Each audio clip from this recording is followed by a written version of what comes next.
Hi guys, and this is my first video of the video challenge, and to be honest, I'm really nervous right now because it's just talking to a camera, talking in front of the camera is very nerve-wracking for me, and it's very stressful, and I'd rather talk to somebody in person, face to face, and just have a dialogue than just sit here and give you a monologue non-stop and try to basically use good English or just come up and remember all those words that I've learned in the past days or weeks, whatever.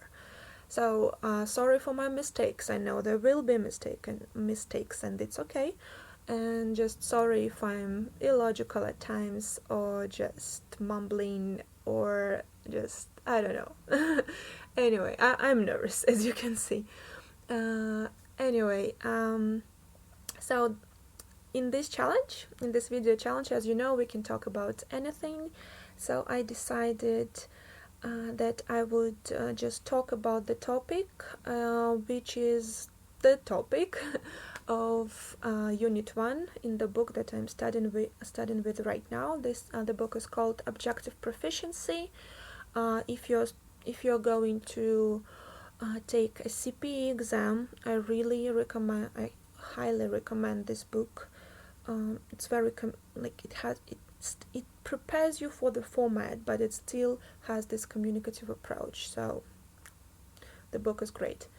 Anyway, so the topic of the first unit is change. All these changes for the better, or change of hearts, or any kinds of life changes that happen to you, any person. So I've decided I will talk about what kind of changes English has brought into my life during 22 years of me studying this wonderful language. Well, and I think I would have to start with a rather unusual change, because it is not some impact of the English language in particular or directly. It's just a combination of things. When I finished school and decided to enter university, and when I was still in the process of choosing which faculty, what to go, like to enter, or what kind of major I was interested in, I basically opted for English because I felt that that was something I was good at, and that was something I was fond of, and something that was, to be honest, something that was easy for me at that very moment. And the change that happened after that decision is how I developed and transformed into a totally different person than I was before I entered the university. And it happened because I got into this particular group of students. We had like groups A, B, C, etc. And I got into group A. And people who comprised this group were just the most amazing people I had ever met. And they were so they were all so driven and so culturally educated and so intelligent and very motivated to learn English and just to strive for higher goals in their lives. You could call all of them just high flyers. And when I was around them, when I was among them, I felt that this is what I want to be, and this is what I need to be. So my friends, my group mates, basically just completely they made me metamorphose into this high driven person who sees the goal, who works towards the goal, and just tries their best. So that's why English indirectly maybe basically transformed me and has been transforming me actually into a better person, into upward mobile even, I would say. Yeah, and the second change is probably traveling, of course, because English has provided me with so many opportunities to travel with to travel with pleasure, with ease, and just travel, not just to see the sights, and just to do these typical touristic things, but to actually see the country as it is, to be able to talk to people, to be able to see their mentality and how they behave, and how the language reflects their mentality. And my first ever traveling experience was to the United States. I was a participant of the well-known program Work and Travel, and this this travel experience and this work experience basically just mm, taught me how to be an independent person, how to earn money and know how to live by your means and not beyond your means. What else? Yeah. Also, they just mm, turned my view on the world 180 degrees, because I didn't know anything. I hadn't known anything apart from Russia before that trip, and then I found out how other people lived, their way of life, their way of thinking, what their values, what is important to them, and so on. And that basically broadened my view on the world, and just made me a much more tolerant person also.